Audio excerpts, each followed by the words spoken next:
Ist Schnee. It's cold. No. Komm, wir gehen mal raus zusammen, komm. Aber schon. Komm. Oh. Gehst du raus? Oh. Schnee.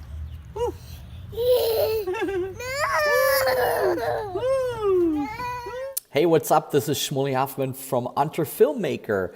Thank you so much for watching. So today we have a long-winded question, but I think this will apply, or that question comes up with a lot of you. And I think the reason why it takes a little bit to read this question from CHIBA, I think is his name, whatever, has to do with how should you figure out, what kind of gear for different purposes to buy? But it's not even that simple. Listen to his question, and I think you will understand where he's coming from. And then I try to kind of answer that, okay? So let's dive into it.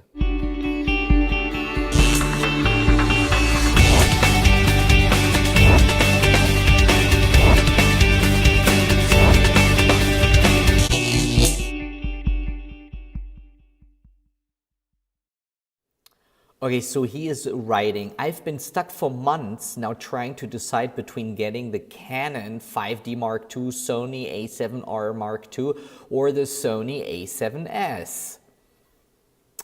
Here's my dilemma. First, I understand that from a video standpoint, the Sonys outclass the Canon 5D Mark III, especially in image quality, the low light capabilities, 4K internal processing, 120 frames per second, in HD, and the dynamic range, and so on. So from a video standpoint, I want to go for the Sonys, especially because of all those advantages. Second, regarding stills, this is where my problem is. I am not sure which one to go with, because I need a good camera for video and for stills.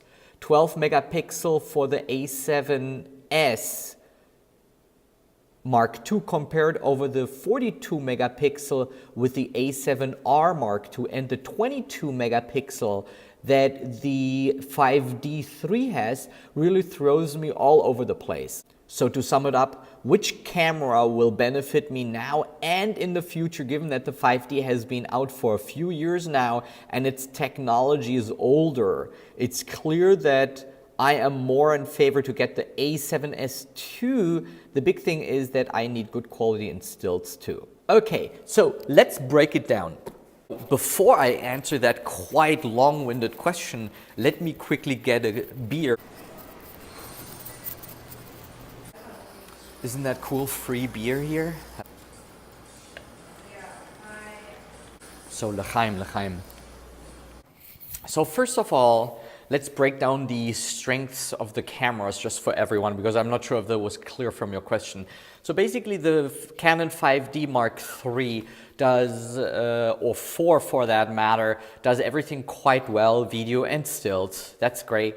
And then you have the Sony A7S Mark II that does really well video, but is not really high resolution in stills. And then you have the A7R Mark II that is phenomenal in still images, but it sucks actually in video mode because the low light capabilities is really not on par. So I had all of those cameras. So how I would break it down is kind of I would create an if-then scenario, meaning if this and this happens, then I make the decision such and such.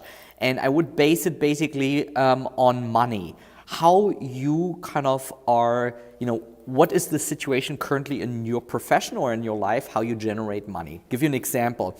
You said you want to do stills and you want to do videos. Which of those two is the one that generates momentarily the most revenue or the most money for you, right?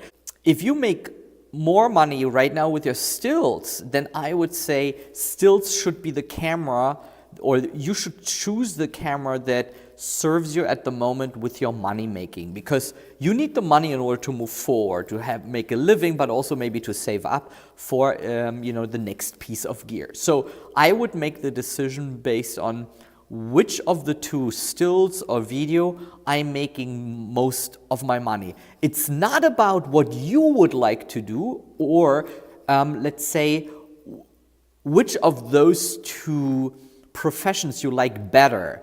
Because, you know, let's say you like really making movies, right? And that's where you headed towards. But let's say you don't have enough jobs for that. It would be foolish to invest into a camera that kind of jeopardizes your still career.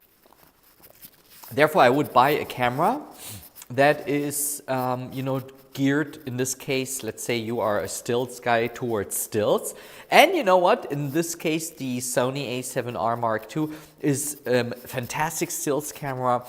And while you're making money from your stills, you save up for your other camera body that kind of helps you then to start or to, you know, to tap into your movie making career. But if you really are in the middle with still photography and with movie making, and let's say you want to consider, you know, to buy only one piece of gear because let's say you travel a lot, right?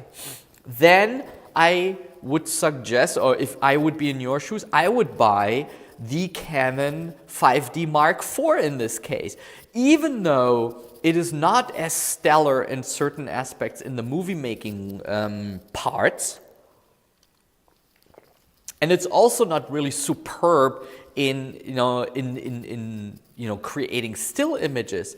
But in this if-then scenario, what is the most important thing is when you make money from both stills and movie making, that you have basically one camera that serves both, so that you then can go and travel, because it's a pain in the butt to travel basically, you know, with more gear. So to sum it up, I always would follow what makes me at the moment the most money and would purchase my equipment accordingly.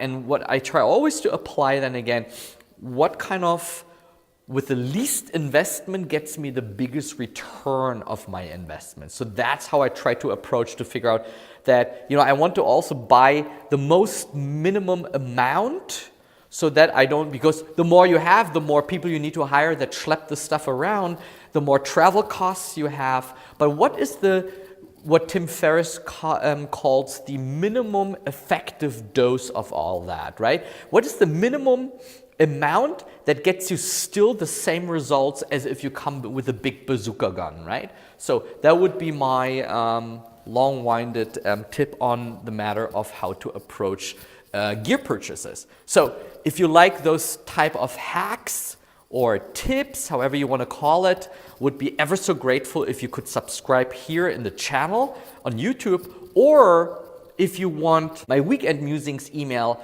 that I send at the end of the week, where I show you like experiments that I have done in that very week, or things that I found and discovered, you know, could be a great piece of gear or a hack that I discovered, hop over to entrefilmmaker.com, entre like in entrepreneur, ENTRE, filmmaker.com, and sign up over there, and then you will get those weekend musings. And if you don't like them, you can always unsubscribe. That's always, you know, there for you as an option. So thank you for watching, and happy shooting, and good Shabbos, and have a great weekend. Bye-bye.